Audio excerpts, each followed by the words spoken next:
Welcome to Guide Guru. We hope this video helps. You start on the chart where you set alerts. You must be logged in.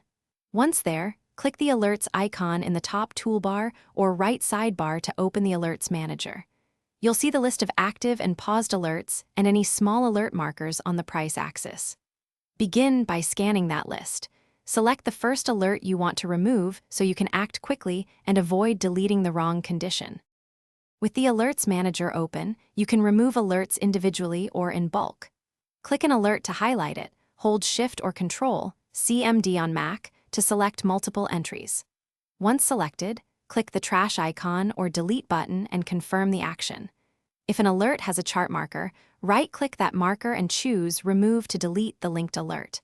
Make sure you understand whether you're deleting an alert or just disabling it, because disabling preserves the condition for later reuse. After deleting, refresh the Alerts Manager or reload the chart to confirm removal. You should not see the alert in the list or its marker on the price axis. If an alert still appears, check the alert log for errors or duplicates. Sometimes paused or server-side alerts reappear. If problems persist, clear your browser cache, log out and back in, or try a different browser. This forces Tradingview to resync.